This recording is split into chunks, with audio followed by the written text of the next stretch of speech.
sebulan terakhir ini kan saya sudah didatangi oleh yang puncak-puncak ini.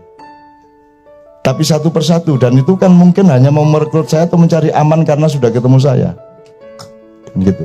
Nah saya tidak mau, karena kalau mau ketemu bareng semuanya. Kalau mau ketemu Bu Mega, Habib Rizik, Kapolri, kalau perlu dengan Luhut dan Jokowi, semuanya bareng-bareng. Saya baru mau ketemu. Kan gitu. Kalau kamu tidak mau itu dengan saya, aku ya gak padan, aku ya gak kepingin apa-apa. Sebelumnya saya beri pengantar begini, di Arab Saudi itu ada seorang imam, seorang syekh yang dibiayai pemerintah karena kakeknya dulu sangat berjasa kepada perkembangan Islam. Beliau sering mengadakan selawatan di rumahnya, dan banyak jamaah-jamaah atau tamu-tamu dari Indonesia yang hadir ketika maulidan, sholat maulid di rumahnya. Ini saya cerita aja. Beliau ini kalau ingin nasihat dari Rasulullah SAW, beliau selalu mencoba melakukan syar'i sholatnya, sholat khusus untuk bertemu Rasulullah, itu sampai hari ini belum pernah berhasil. Sehingga kalau beristikharah itu beliau belum pernah berhasil untuk mencapai satu kualitas kebersihan dan kesucian hidup untuk bisa bertemu dengan Rasulullah. Nah kalau beliau punya keperluan sesuatu yang sangat penting, misalnya bikin musola atau bikin apa, itu di tempat yang sebelah mana, di tanah yang sebelah mana, dia ingin tanya Rasulullah, dan caranya bertanya kepada Rasulullah adalah beliau mengundang seorang kiai dari sini ke sebelah timur sana. Saya tidak akan sebut daerahnya, nanti di data. Beliau dikasih tiket ke sana, terus beliau nanti diminta untuk beristikharah, dan beliau yang ketemu Rasulullah, terus kemudian Rasulullah dawuh apa, dikasih tahukan kepada syekh ini. Karena kiai ini seorang yang sangat bersih, seorang yang tidak pernah putus wudhu, seorang yang tiap malam santri-santrinya membaca semua hizib, orang yang selalu berpuasa, orang yang sangat suci, yang dia bisa membakar gedung tanpa api, gampangannya gitulah, wis pokoknya semuanya itulah ya. Nah kemarin kiai yang sering ketemu Rasulullah itu telepon saya, dan itu tiba-tiba siang-siang saya ditelepon, loh Pak Yai enten apa kok kudu ngaren sampean telepon saya? Cak, ini saya didhawuhi Rasulullah ini. Nggih pripun, gimana? Perang Cak, perang Cak. Wah, Rasulullah dawuh perang. Loh nek diperangi perang, mau lewat jalan apa? Hukum milik mereka, uang milik mereka, pemerintah milik mereka, semua alat peperangan milik mereka semua. Kalau perangnya seperti sekarang ini, kita sekarang harus perang, menunggu ceritanya. Terus dawuh Rasulullah menang apa kalah? Menang Cak. Terus kita harus perang berubuh, pakai gelar perang gajah neto apa ini gelar, enggak Cak, serangan malam saja. Dan saya tidak akan omongkan ini, pokoknya gini dah. Pokoknya kalau sampai besok terjadi seperti yang dikhawatirkan hatinya banyak umat Islam di Indonesia ini, wes Cak, tak lakonane. Misalkan bagian Jogja, aku bagian gonku. Tuh, wes, dan itu cukup sederhana kok, tes wes. Gitu. Ini saya ceritakan kepada Anda semua supaya juga didengar oleh teman-teman kita, gitu ya. Kita nggak ngomong sara, kita nggak ngomong diskriminasi etnik. Kita itu cuman, kalau ayam ya memang kita sebut ayam, kalau kambing kita sebut kambing, cuman gitu kan. Tidak berarti kita sara gara-gara menyebut dia ayam. Tuh. Nah, ini sebenarnya peringatan untuk semuanya. Mbok sudah kita bareng-bareng.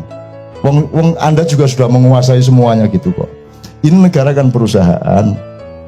Kekuatannya kan pada modal nomor satu, tidak pada perangkat politik. Perangkat politik kan cuma alat untuk penguasaan, untuk menerapkan modal-modal itu di mana-mana, dan semua kan sudah milik Anda ini.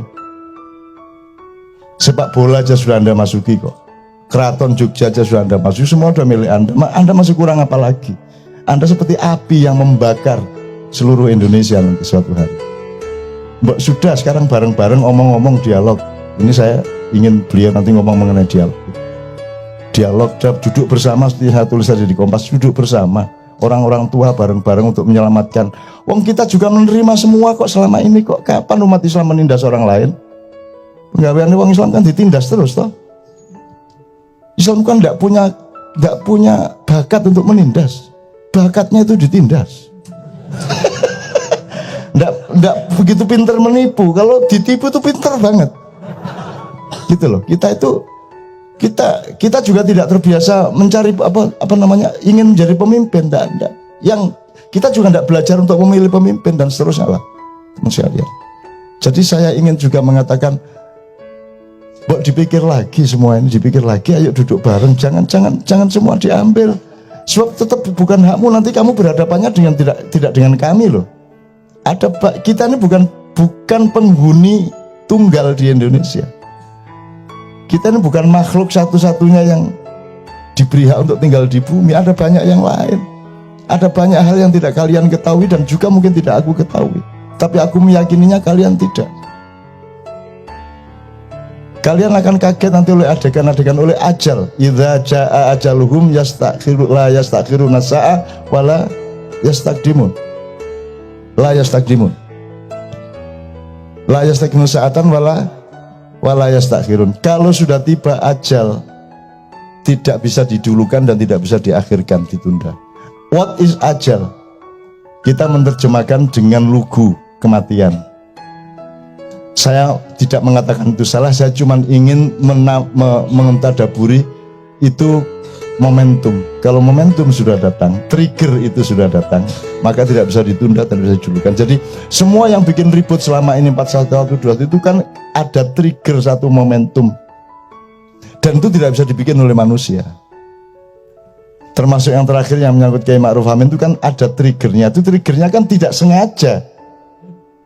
Kok menjadi seperti itu? Jadi siapa sebenarnya subjeknya itu? Wong yang bersangkutan sendiri yang seolah-olah subjek itu kaget dengan efeknya kok kayak gitu. Berarti ada subjeknya. Jadi Allah Maha Bekerja. Allah Maha Bekerja, dan Allah di situ kami, bukan aku. Kami itu artinya Allah dengan staf-stafnya, bisa Jibril, bisa Mikael, bisa Anda, bisa siapapun. Nah, teman-teman sekalian, mumpung kita masih punya kemungkinan, kelemahan kita adalah kita terlanjur harus hidup di dalam konstelasi kalah atau menang. Ini kelemahan hidup. Semua masalah dalam hidup itu kan kalau bisa tuh win-win, menang dan menang. Kalau orang Jawa menang tanpa ngasorake, kalaupun terpaksa menang tanpa ngasorake, kan gitu. Sekarang kita terlanjur karena hukum itu harus ada yang kalah, harus ada yang menang. Sebenarnya hukum itu saat-saat terakhir itu darurat. Seharusnya kalau bisa sebelumnya diselesaikan secara akhlak, diselesaikan secara irfan, secara kearifan. Kita tidak pernah menyelesaikan secara kearifan, secara silaturahmi, tidak pernah menyelesaikan secara akhlak. Kita langsung pakai hukum. Akhirnya kita gontok-gontokan di wilayah kalah atau menang.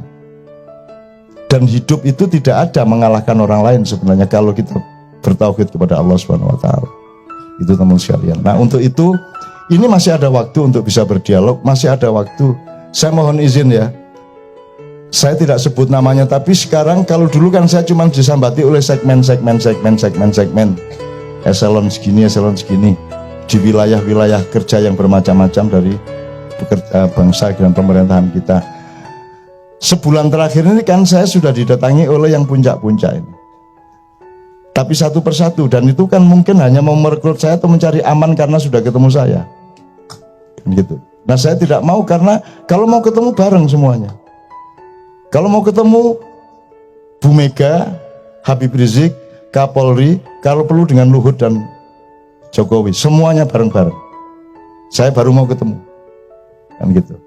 Kalau kamu tidak mau itu dengan saya, aku ya gak padan, aku ya gak kepingin apa-apa. Saya ini hidup ini gak kepencil tahu karo dunia itu.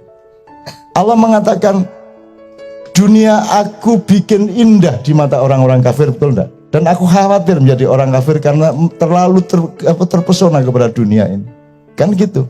Maka saya bukan tidak menikmati dunia, tapi saya tidak akan tersandera tidak akan dipenjara oleh dunia. Jadi aku ini tidak apa-apa, aku diem aja ya tidak apa-apa, aku tidak jadi apa-apa, tidak apa. Saya juga dianggap nggak ada ya tidak apa-apa. Wong saya aslinya yang ada tuh Allah kok. Kan saya cuma diada-adakan sebentar untuk ganggu-ganggu sampean. Aslinya saya tidak ada.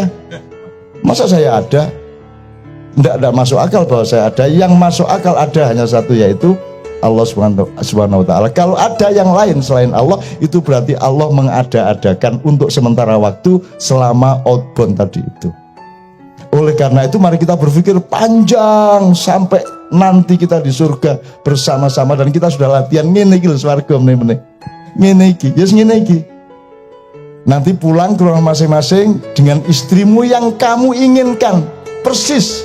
Loh, kurang piye? Pokoknya begitu kamu ingin jadi.